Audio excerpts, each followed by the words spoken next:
Okay. Um, so, uh, the main idea for what we did the last like 2, 3 weeks was we started from the fundamental counting principle.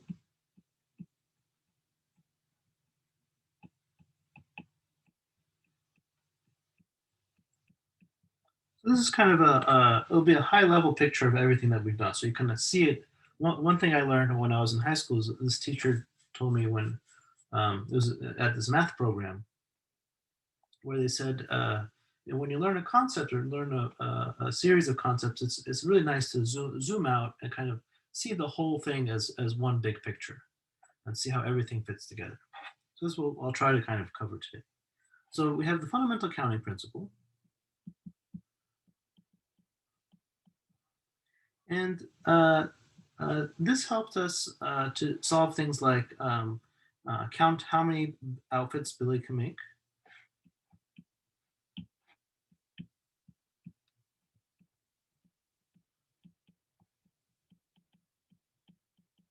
how many outfits Billy can make.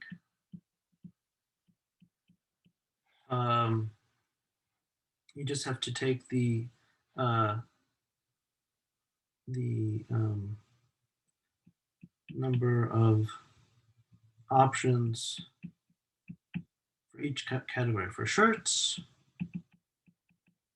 times the number of pants, times the number of hats. So we saw this was the very first kind of concept that we covered. And then that led to another nice concept, which was the tree diagram. So you can visualize this using a tree diagram. So you can visualize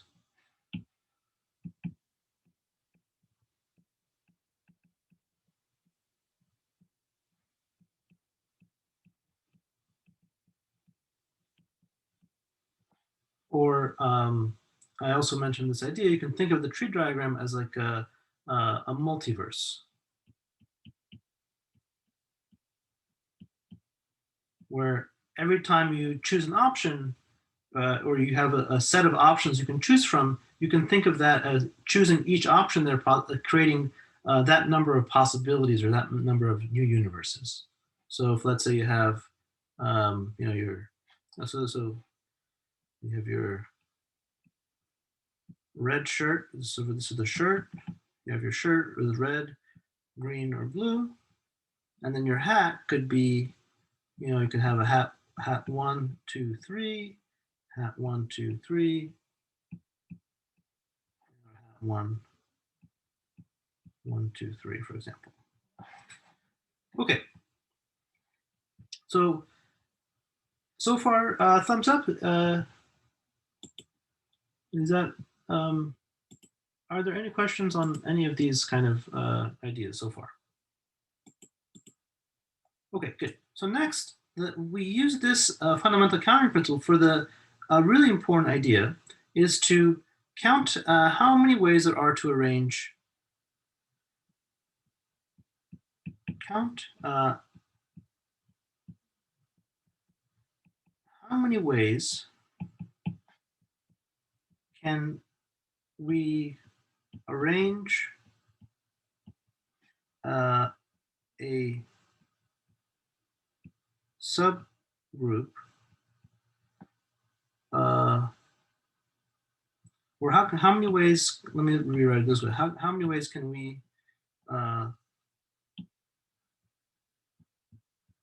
select an ordered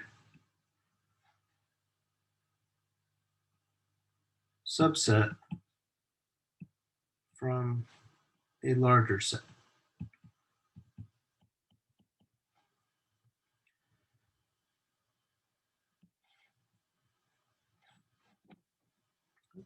So for example, if you have, this was the example, if you have 10 swimmers,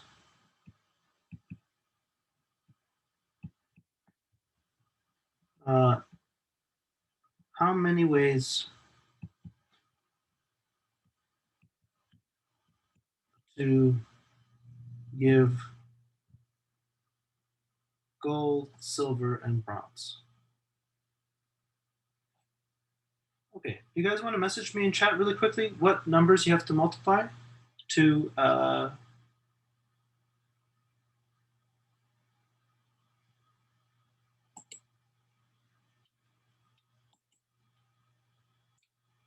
nice, very good.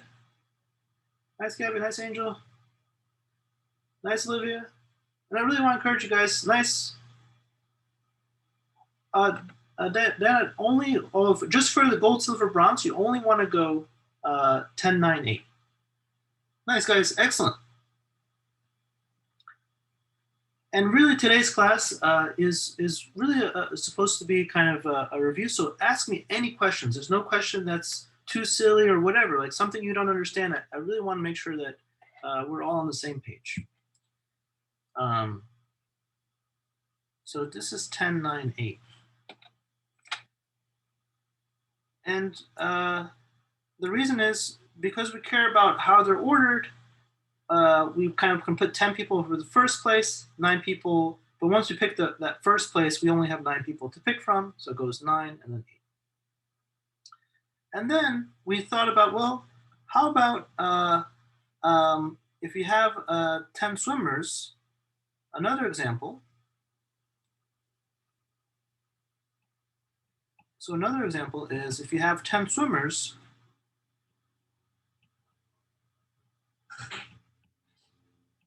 how many ways can we rearrange them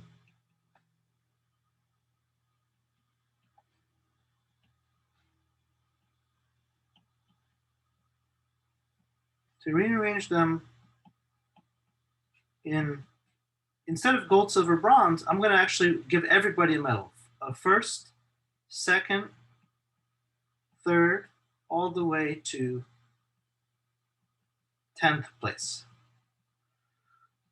So same idea, but this time, okay. So I got a good question for this first example.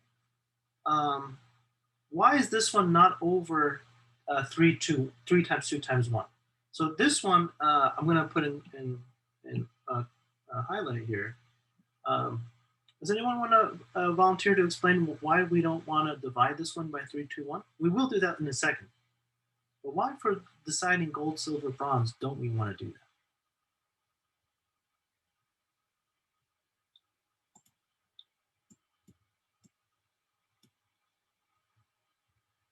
Nice. Amy, you want to share what you said? Perfect. Yeah, so we did 10, 9, 8 because we have 3 spots. And if we would have had 3 swimmers, then it would have been 3, 2, and 1. Exactly, that's right. The spot that they get, the medal, we also care about the medal that they get. So if Alice gets gold and Bob gets silver and Cindy gets bronze, that's different than Cindy getting gold and so forth. Like same 3 people, but maybe in different order. So here people often say order, we care about the order. Order matters. And don't get too hung up on this idea, but it is kind of I'll mention why I don't like saying this too much, but I really like Amy's idea that we care about where people are placed versus just which people you picked. Okay, and then how about for the next example? Instead of just giving like gold, silver, bronze, which is essentially just first place, second place, third place, what's another way to rearrange them if we give them first, second, third, all the way to 10th place? And just message me in the chat. And if you remember the symbol, nice, great. I'm getting a few good messages. Nice, Gabby, Olivia, well done. Aiden, excellent. Nice, Kanjit, awesome. Kanjit, do you want to share what you wrote? 10 factorial. Perfect, nice. And the 10 factorial just stands for 10, 9, 8, all the way down to 3, 2. This is 10 factorial. Okay, So now I'm going to do a little bit of notation, which we'll come back to in a second, which will be very useful. So 10 factorial is a useful notation anytime we want to talk about rearranging or n factorial, rearranging n things. This is 10 times 9 times 8 times 7, all the way down to 3 times 2. Awesome. So in particular, once you have this factorial notation, so this is factorial notation, you can actually be really clever and you can express this thing using factorials. And I'm going to write it first, one other notation for it. We sometimes say 10, 9, 8, 10 times 9 times 8. We would sometimes write that as, if you have, so I'm going to write it here, 10 times 9 times 8 is equal to something we write 10 P3. And this is not used very often, but it is a nice thing to know. And it refers to 10 pick 3. Can anyone suggest a way to express 10 pick 3? So basically that means like start off with 10 and just give yourself 3 spots and count down from 10. Well, 10 P3, 10 times 9 times 8. Can anyone come up with another way of writing 10 P3?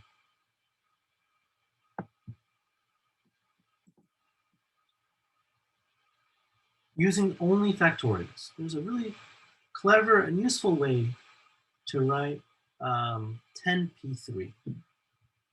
Oh, it's a good question.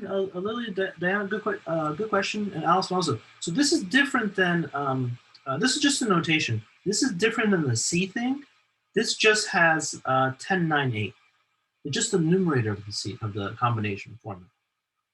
It just means like pick 3 people. Instead of choosing 3 people, we're picking 3 people in certain, in first, second, third place. Like pick 3 people to take up 3 spaces in order, I guess. But my question is, what combination symbol could be used to express 10p3? Does anyone see? Oh, basically all I'm asking is, can you see a clever way to use, sorry, not combination, factorial, which is also called, let me just put this in red here. The word rearrange, we call this, it's a synonym to the word permutation. So permutation, rearrangement, and factorial, they should all be connected. Permutation and also factorial. They're all the same thing.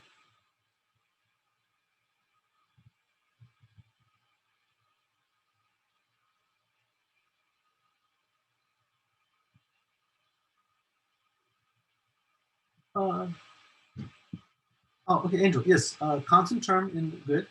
And why some problems have the total number of combinations of factorial over another and others don't. Yeah, definitely, Angel. Let's maybe after I get through this, we can look at some problems specifically, just to kind of figure out where we can explain it. Okay. Yeah. Can anyone see how you can write 10, 9, 8? Like imagine you don't have this 10p3, right? How could you express 10 times 9 times 8, but you can only use the factorial symbol? You can only use, divide or multiply things with factorials. Does anyone see a sneaky way to do it?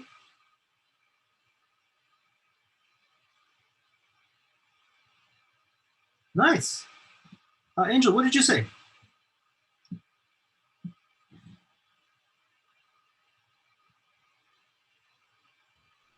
Uh, 10 factorial over 10 minus 3 parentheses, 10 minus 3 parentheses factorial. And yeah, why did you choose that? Because I see that we're going to do 10 factorial, but we only have the 3 greatest terms. I'm not sure if I was supposed to say greatest, the first or the last terms. Yeah, the first, the kind of the 3. Yeah, I like the 3 greatest terms. Like you only want to have 10, 9, and 8. So why did you divide by 10 minus 3 factorial? What does that do? What is that That's denominator? 7 factorial. Nice. And yeah, what that does is what it cancels out is do you guys see how this cancels out the first 7 things, like the lower 7 numbers? And so the only thing you're left with is 10, 9, and 8. But this is a really useful little formula. And I mean, it's an easy thing. I like, in practice, when you're thinking about these problems, you just need to know this, really. Like, this is pretty much it. You need to understand this. But this is really useful to apply. And I want to show you guys, because I saw a few people using the factorial formula that you might see in a book, or maybe in Khan Academy they had it. I'm just using that formula, but I want to show you, make sure that you really understand how that formula works and how it's connected to what we do. Okay, so in general, N P R is going to be n factorial. So start with n factorial things, but then take away, because you don't want to go the full n factorial. So you're going to divide n minus r factorial on the bottom. This will leave you with only the r largest terms in n factorial. So this is a really important point. It's a little bit abstract here. I just want to make sure, is everyone okay with that idea? Please hit yes or thumbs up or just give me the thumbs up so I can see you guys, if that makes sense. And also pause if there's any questions at all about this. This is a really, really useful, just a good concept check. Any questions? Okay, let me just kind of follow this up really quickly. Message me, please message me. I really want everyone to message me if you can. How about if we wanted to write, let's say 12, 11, 10, 9, 8 as only using factorials. What ratio of factorials would that one be? What would it be? Which permutation would it be? We call this like 10 permutation 3, for example. So which permutation would it be, and what ratio of factorials? Let's take a moment to solve this.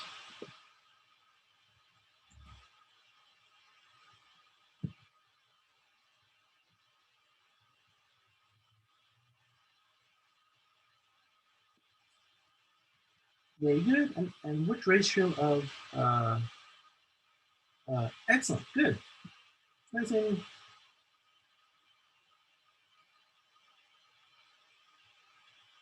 Nice, and it simplifies, right? You can write the simplified thing.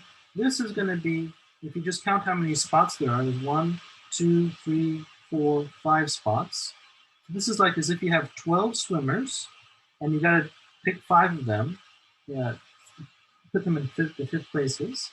But if you want to use only factorials, it's going to be 12 factorial divided by 7 factorial. That's what's going to do the trick. When you divide by 7 factorial, look what's going to happen. You put the full 12 factorial down and the 7 factorial, everything's going to cancel, and you'll just be left with 12, 11, 10, 9, and 8. Okay. So that's the formula for how permutations work. And it's you don't really need to, it's a useful thing to do in a second, but it really just boils down to picking places for things, and you can't really use the next one, so that's why it drops down by 1. The number of options drops down by 1. Okay. So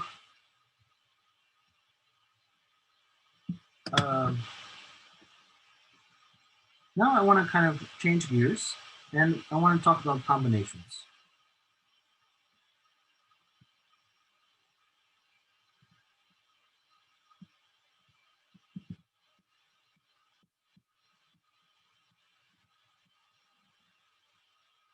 So we want to choose a group.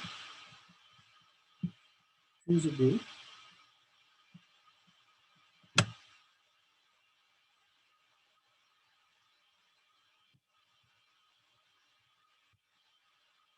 want to choose a group uh, of 3 from 10, 10 people, and we don't care how they're ordered. They order. So the key idea here, does anyone remember what's the name of the joke?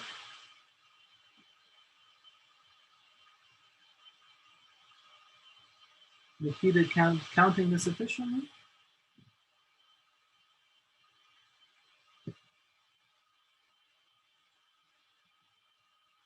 The key is the shepherd joke.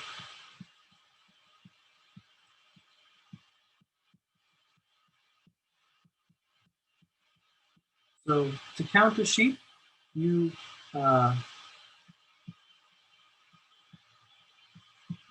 the sheep. You can do the number of legs total, and then you divide by 4. It's how many legs a single sheep will have. So it turns out that this approach, even though it seems really silly to do it, like why don't you just count the sheep directly? It turns out that it's easier for us to count the number of legs, which is kind of the number of groups of 3 you can make, where order does matter, and then divide out by, well, how many ways are those groups really actually the same thing? I'll just be right back. Sorry, guys.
Okay.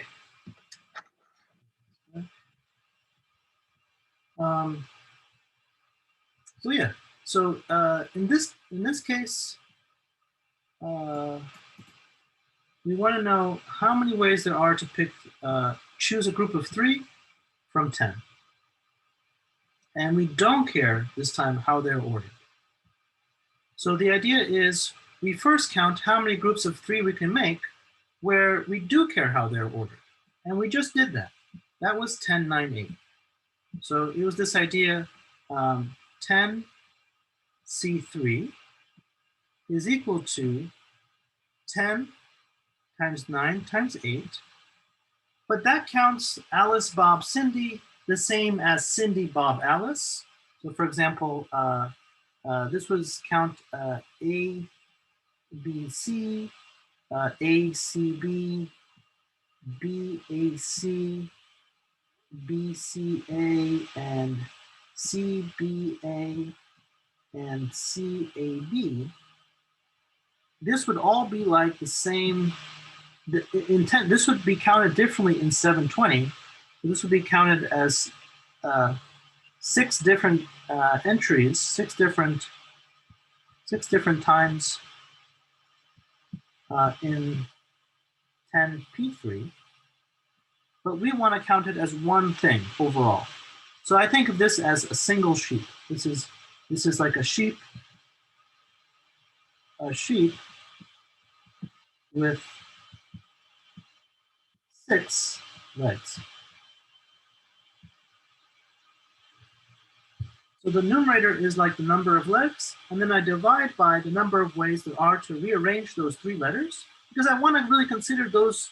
If I see one of those, I'm really just considering it as the group of Alice, Bob, and Cindy. I don't care how they're ordered. So that's what we mean by dividing out by the rearrangements of those 3. So this is going to be 3, 2, 1, which is equal to 6. So this is where the idea of combination comes from. And what I asked quite a few students to kind of explain, there's some combination on the test. I just asked students like to explain, how do you get to that formula? I think maybe more than half the students couldn't struggle to explain the idea. So let me just ask now that I've gone over that idea, do you feel like if you sat home and you thought about it for a little while, you would feel confident enough that you can explain it to another student, what we're doing and how it works? Because it's not immediately obvious, but once you like really think about it, it should click. You should feel. I want you to learn it well enough so that you can really explain it, not just to another student, but also justify it to yourself. I really don't want you to just use a formula because you saw it, you saw me do it, and you know that's the formula you need to use. So thumbs up or yes if you feel like you are confident that you can explain the concept of combination and why we do it this way to another student, or to me, like if you're trying to teach me how to do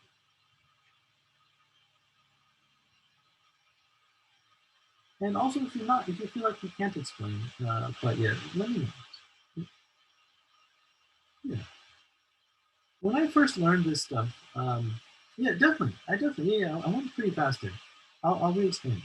When I first learned this stuff, I actually really had to take some time to sit down and like I saw the formula, I could do it, and it was really curious to me why it worked, and I kind of understood it, but I really needed to spend I don't remember how long, but a while just to kind of quietly sit down and think about why it worked. But yeah, I'm gonna go through it again. So before we do that, and those of you who asked me to kind of a little bit shaky, do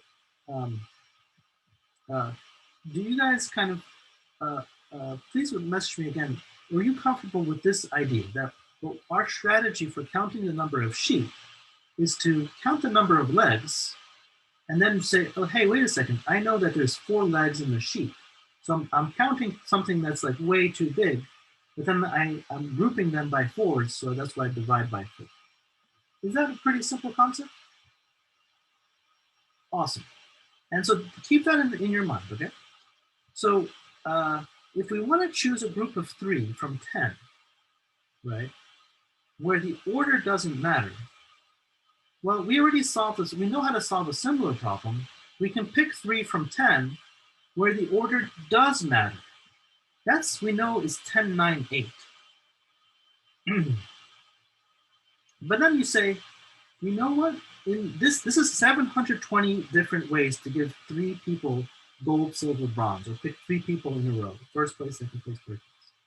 So in this list of 720 things, I'm going to think about this list a little bit more carefully. In this list, I see a group Alice, Bob, Cindy. I also see the group Alice, Cindy, Bob. And I see, these things. And what I notice about this list of 6 items is that for me, in answering the combination problem, they always have Alice, Bob, and Cindy. So I want to consider this block of of 6 arrangements, for me, I want to just count this as one thing. This is my one sheep with 6 legs. That's why I divided by 6. There's going to be another sheep. I'll just give you an example. How about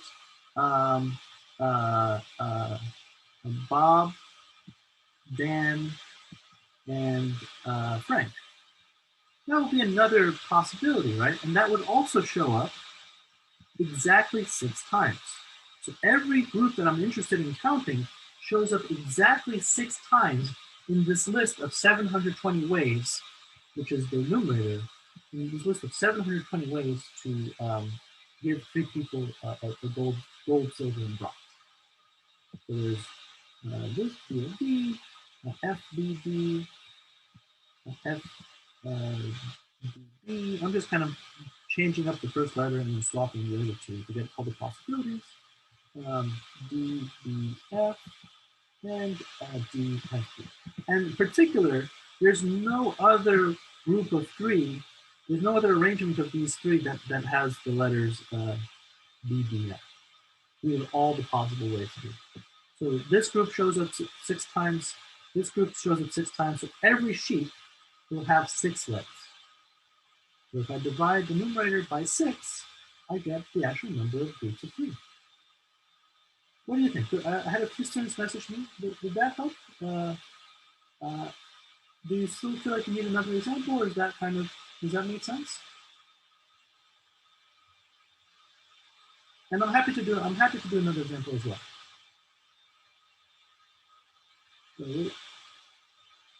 Oh yeah, Amy. So right. The order doesn't matter here. Just for combinations. For combinations, we're saying that the order does not matter. But we start off by thinking about the case where the order does matter. That's the numerator. And we divide by the denominator, which is 6. Okay, very good question. The 6 is very important, right? The 6 comes from the 3, 2, 1. It's the number of rearrangements, the number of different ways that 3 people that you pick specifically can be arranged. So let's say I want to think about the block of people that would correspond to Alice, Bob, Cindy. That would show up 6 different times because there's 3 factorial different ways to rearrange those 3 people.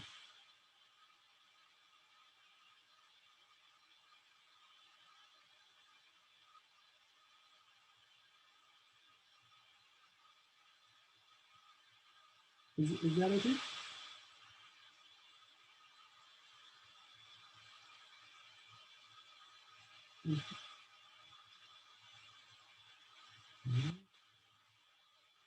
Okay, awesome.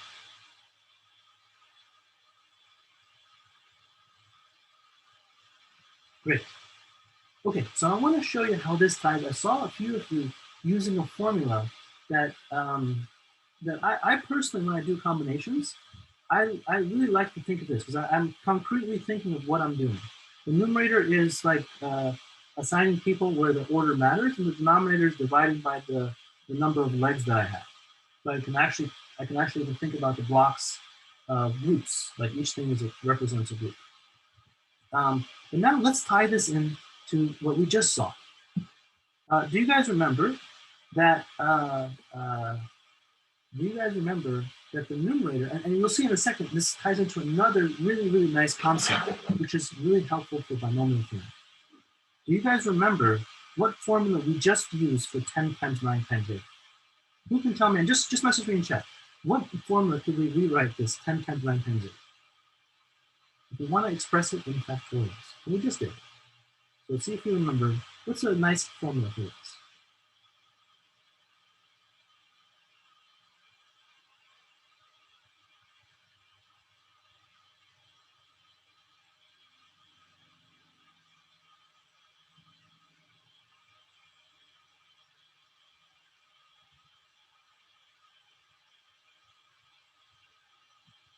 A nice formula. Anyone wants to say what's a nice formula for the numerator?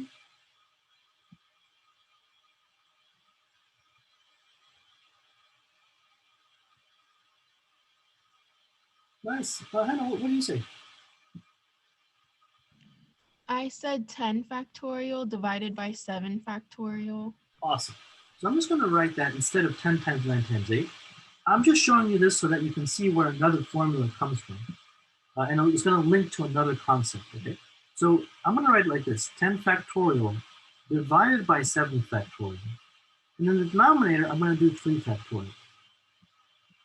And what I'm going to do next is some of you maybe who weren't in my previous class, this is just a little bit of stuff with fractions. Do you guys remember what you need to do if you have a fraction and then you divide by a number? How can we rewrite that?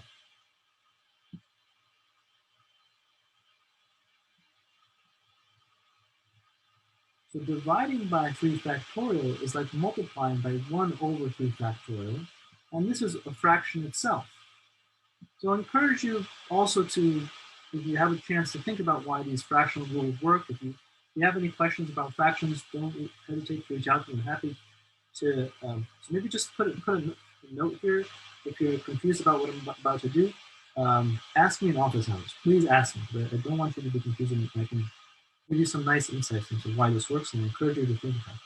But this becomes 10 factorial over 7 factorial times 1 over 3 factorial, and that just becomes 3 factorial. Whenever you have a fraction and you divide by the number, you're just basically multiplying the denominator by that number that you're dividing. And this is the other formula that I've seen people use, and it's really nothing that interesting. It really is just what we already know, because all it is the numerator 1098 rewritten in a slightly different way. It's just 1098 rewritten as 10 factorial over 7 factorial, and it's written like this. So these are the things in green are all the same thing. So you might have seen this formula, and this formula gives you another insight, or it shows algebraically at least that if you so this is the formula that I don't really like, but I'm going to write it down. NCR. And when I mean I don't like, I just I know that a lot of students use this formula without really understanding it. But all it is what we just did. N factorial over R factorial. I'm gonna write it. I actually have this in the notes earlier. NCR is just like N. The numerator is NPR divided by R factorial. But we just learned that NPR is N factorial all over N minus R factorial. That's just counting down our spots. And the N minus R factorial wipes out the first N minus R spot, so you're only left with R spots. And the denominator is still R factorial. So this is kind of highlighting exactly what we did here. This is the same as this, and this is the same. This green thing is the same.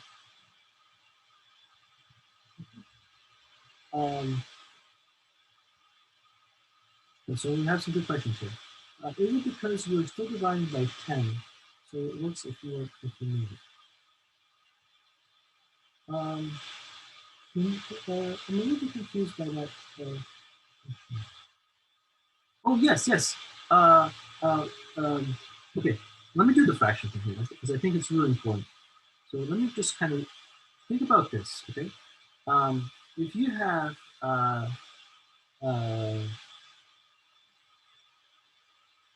3/4, right? 3/4 divided by 2. And then this becomes really 3/4. It's like times 1/2. So this really becomes 3 over 4 times 2, which is 3 over. Well, if you think about it, 3/4 is 3 1/4, and if you divide that in half, you get 3 1/8. Whenever you divide a fraction by a whole number, what you're really doing is you're making the denominator, you're increasing the denominator by that factor. And it really is just a version of free split, the idea of dividing.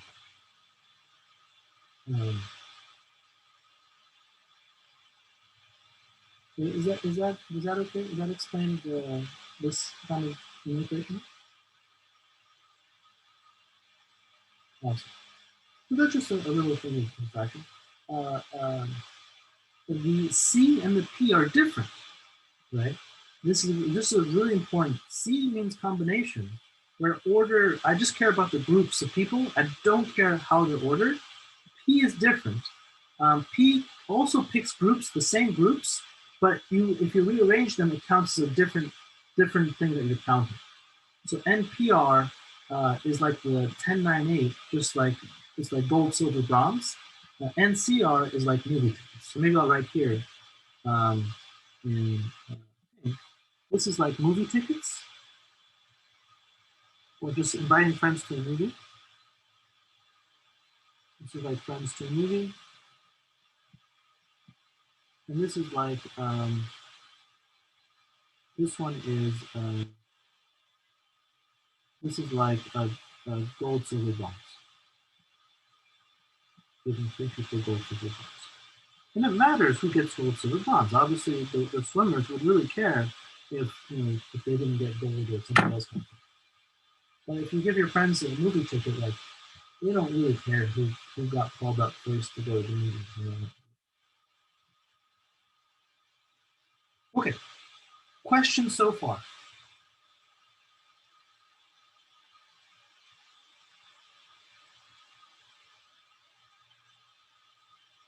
All right. So now I'm going to focus on this formula here, and we're going to tie it to another thing. So 10 factorial over 7 factorial, 3 factorial. In particular, let me back up for a second. Let me do something else really important. Let me do a different combination. So I'm going to do, uh, let's say 5, choose 3. We know this now in 2 different ways we can solve it, which are obviously really the same thing. We know there's 3 spots. So we have 5 friends for the first spot, 4 friends for the second spot, 3 friends for the last spot.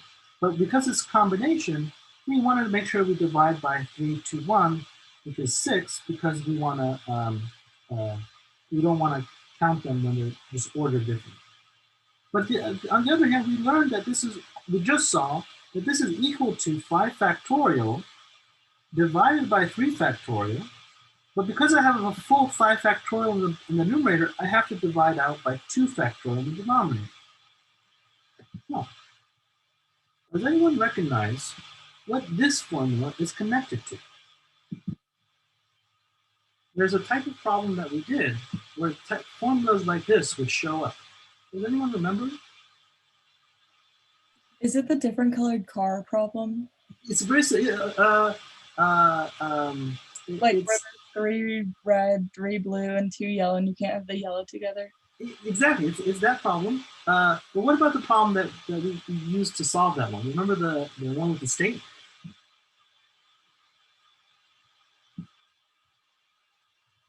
It's exactly like the one with the car problem, but another way to think of it is the Mississippi problem. This looks like the Mississippi problem.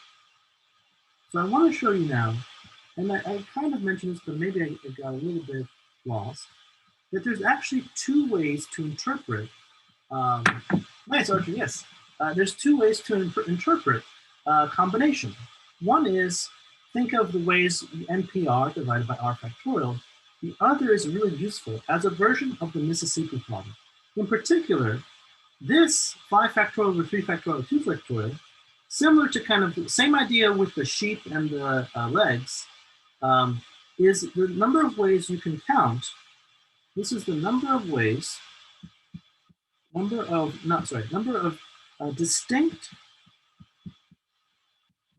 words you can make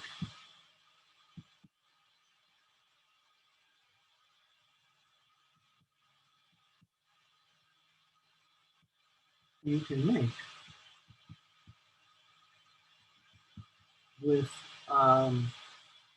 with 3 yeses, y, and 2 n's. So if you think about how we counted this and how we ended up at this formula, I really, really encourage you to make sure you think about the Mississippi problem and understand why the number of words you can make out of y, and n is this formula, right? And it just boils down to the Mississippi problem. So why are these the same? It boils down to the same idea with, first of all, the numerator is like the number of words you can make in general. If the 5 letters were all different, you could tell how different they were. And the denominator says, well, you know what? Some of the words are actually the same. Like if I just keep the pattern y, n, I can move around the y's in 6 different ways, because that's 3 factorial, and I can swap the n's. So if I do 3 factorial times 2 factorial, that's what? 3 factorial is 6, 2 factorial is 2, that's 12.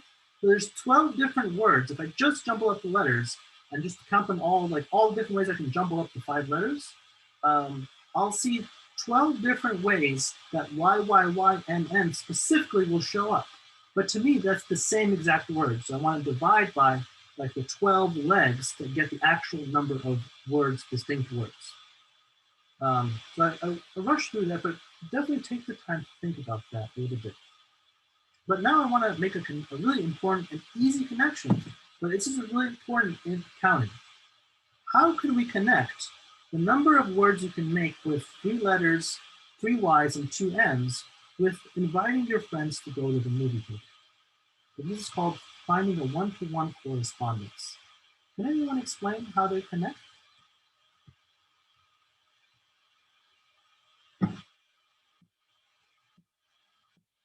So the question is, why is there a connection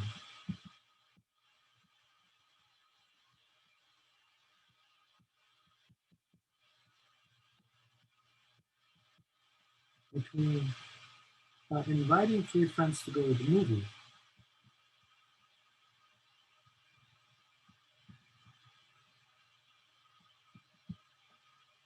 out of 5 and number of words that you can make from y.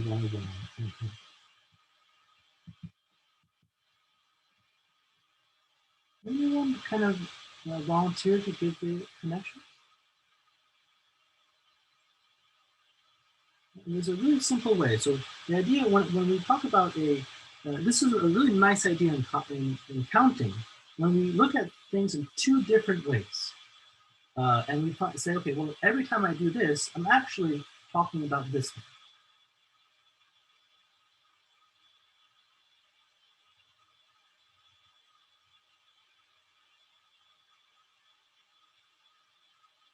Nice, Archer, exactly. So here's the connection. I'll kind of say, this is what we call building a one-to-one correspondence.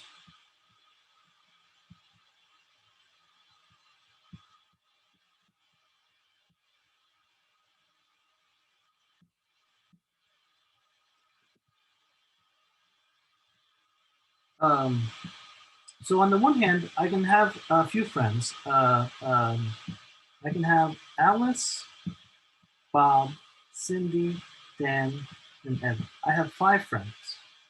So let me ask you guys, what word do you think, if I pick Alice, Dan, and Evan as my group, right?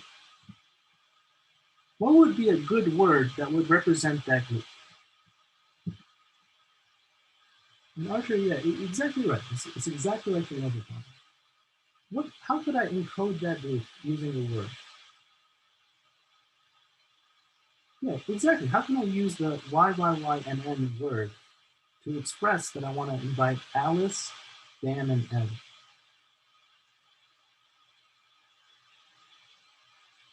Anyone think of a clever way? And it's really actually straightforward. I picked the letters.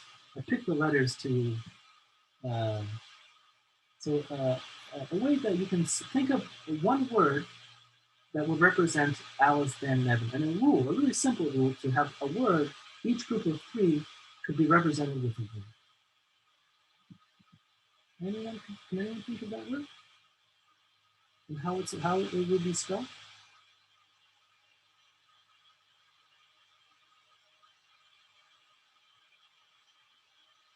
And my goal is to really show that they're exactly the same thing. They're counting the same objects. They just look different, but they're actually the same thing. So a group of 3 is really secretly a word, a 5-letter word. Archer, yes. What did you say there? Exactly. The word is, yes, Alice, you can come. No, Bob. No, Cindy. Yes, Dan. And yes, Evan. So this is where I kind of like, you have to kind of think outside of a little bit of the definitions and things. The group, one way to make the connection is put your friends in a line, Alice like least to greatest or whatever, like in alphabetical order, and then assign them each yes or no. And each unique word that you make represents a unique group of 3 that you can pick.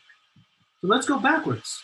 What is the group no, yes, yes, no, yes? What group of friends does that represent?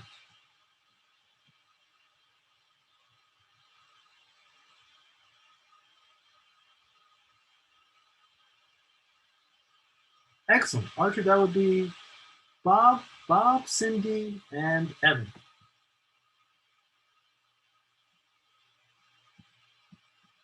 And of course, I could have ordered my friends differently if I wanted to. I could have listed them in like descending order. Then I would have a different set of words. But that's not the point. The point is that there is a matching way to go from a group of friends to think of them as a group of, as a set of 5-letter words with 3 yeses and 2 n's. Okay. And we also now have a better idea of how these 2 formulas relate beyond just a little bit of algebra. They actually represent something. This is one way, this is a direct way of thinking about counting these objects, and this is a direct way of thinking about counting these objects. So this is some stuff I really encourage you guys to think about and have a good understanding, because these are tools that we use to solve these combination problems. How do you guys feel about these ideas so far? Do you feel like you got a little bit of, even if you kind of knew about it before, do you feel like you got a little bit of an insight from this connection? Awesome. And so I'm just going to say the last thing here. Why do I even bother with this? Well, there's a really important connection for understanding combination, and the fact that combination is related to the Mississippi problem with 2 letters. And why is that important? Well, if you were to do x plus y to the 5th power, one way you can think of this is, in general, one way you can think of foiling, right, is, maybe I'll write it x plus y to the 2nd power. So x plus y to the 2nd power is x plus y times x plus y. Right? And it's really just distributing twice, because the first time you distribute, you get x times x plus y plus y times x plus y. So every time, one way you can think of it is, do you guys see this as like a little bubble? Think of this guy as a needle coming in and it's distributing. So the needle comes in and it pops the bubble.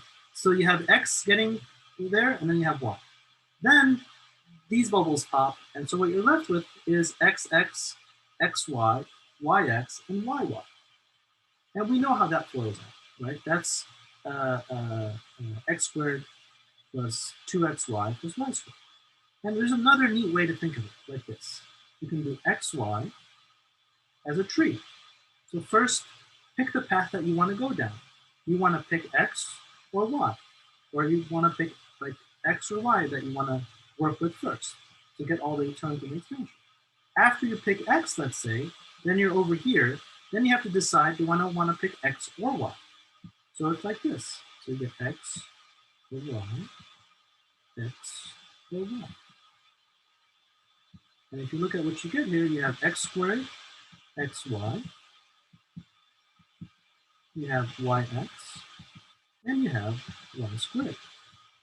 Putting this all together, we have x squared plus 2xy, because these guys are really the same, these are like terms. They have exactly the same number of x's and y's.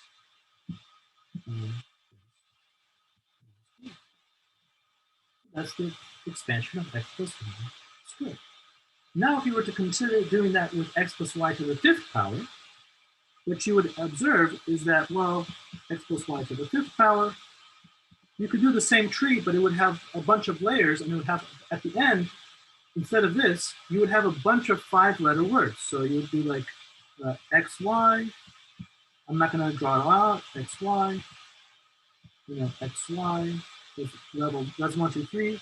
It keeps going. It's going to be pretty intense. But at the end, you have x to the 5th. This would be equal to x to the 4th y. And if you keep going down, you would have all the way y to the 5th. So you can count, you would have 32 different types of terms. But the thing is, some of them would be actually that you could group. Some of them you'd be able to group some of them. And what you observe is that in the expansion of x plus y to the 5th, you see that you can anticipate, based on how foiling works, you can anticipate that you would have x to the 5th plus some number of things that have 4 x's and 1 y, plus some number that have 3 x's and 2 y's, plus some number that have 2 x's and 3 y's, plus some number that have 1 x and 4 y's, and the last thing is plus some number that have all 5 y's. And just to kind of tie it back to what we just did, the number of ways to have 3 y's and 2 n's is the same as the number of ways we can make words with 3 y's and 2 x's. This is like 5 choose 3. This is what we did earlier, just kind of thought about it in a different way. Okay, and then you can fill in the rest of them. The other ones would be 5 choose 2. This would be 5 choose 1, 5 choose 0, 5 choose 4, and 5 choose 2. So that's kind of how combinations tie into binomial. All right, guys, I'm going to start the next section, but did you have any questions?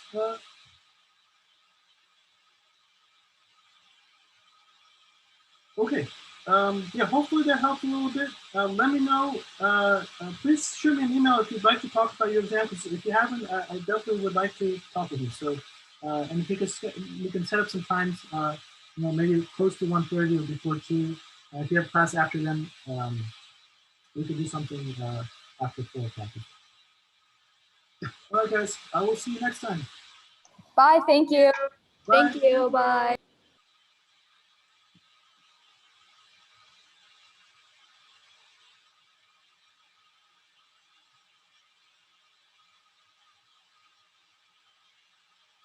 Hello. How are you guys doing?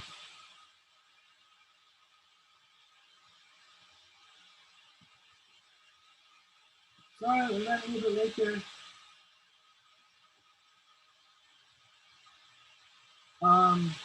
Yeah, so today, let me just kind of get, oh, is my mic broken? Oh, man. Hang on a second. Let me see here. Does this sound fun? Does it sound like I'm broken up or something?